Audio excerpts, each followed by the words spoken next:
আসসালামু আলাইকুম প্রিয় ছাত্রছাত্রীরা, তোমাদের সবাইকে আবারও ওয়েলকাম জানাই আমাদের চ্যানেলের আরেকটি অত্যন্ত নতুন এবং গুরুত্বপূর্ণ ভিডিওতে। একে তাই বলেছে যে কোনো 4টি প্রশ্নের উত্তর দাও। পরস্পর 3টি মৌলিক সংখ্যার গসাগু কত? আমরা জানি মৌলিক সংখ্যার গসাগু 1 হয়। এরপরে আমাদের দিয়েছে, দেখো, কথায় লেখো 9,25,68,423। 3.475 এর মধ্যে 7-এর স্থানীয় মান কত? এটা হয়ে যাবে 7/100।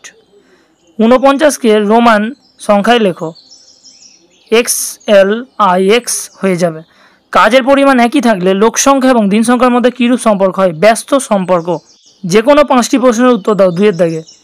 X 5-এর চেয়ে বড় নয় চিহ্নের সাহায্যে দেখাও। X > 5 আর গ্রেটার দ্যানকে কেটে দেব। কথায় লেখো 10x + 5। এটা লিখতে পারলে আমরা 10, x এর গুণফলের সাথে 5-এর সমষ্টি। 4, 12 এর দুটি সাধারণ গুণিতক লিখি, 48, 36, 24। 95 ডিগ্রি কোণটি সরল কোণ, স্থূলকোণ, প্রবৃদ্ধ কোণ। এটি হবে স্থূলকোণ। সমকোণী ত্রিভুজের একটি কোণ কত ডিগ্রি? 90 ডিগ্রি। X কে হিন্দু অ্যারাবিক সংখ্যায় লিখলে কত হবে? 99। যে কোনো 2টি প্রশ্নের উত্তর দাও। সরল করো। 200 ভাগ 88 - 12 × 13 - 3 × 40 - 9। 3.2 বলেছে 15টি ভ্যান 40 মিনিটে 75 কুইন্টাল সবজি টানতে পারে।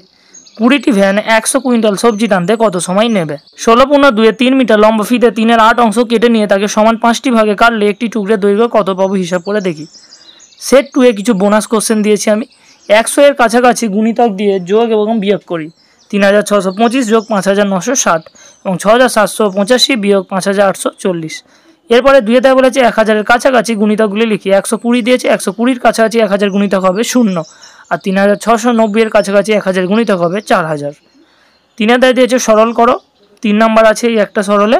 1/1 = 13 গুণিতক 2/3 = 5 ভাজিতক 7/1 = 2 × 3/1 = 10 এবং লাস্টে দিয়েছে ভাজিতক 28/279। এটি করলে উত্তর আসবে 1/1 = 5। তোমরা প্রত্যেকে অঙ্কটা বাড়িতে করো। কার কার 1/1 = 5 আসে কমেন্টে এসে জানাবে। তো আজকের ভিডিওটা এখানেই শেষ করছি। এই ধরনের অত্যন্ত গুরুত্বপূর্ণ ফাইনাল সাজেশন টিপস পেতে আমাদের চ্যানেলটিকে অবশ্যই ফলো করে রাখো। দেখা হচ্ছে পরের ভিডিও অতি শীঘ্রই।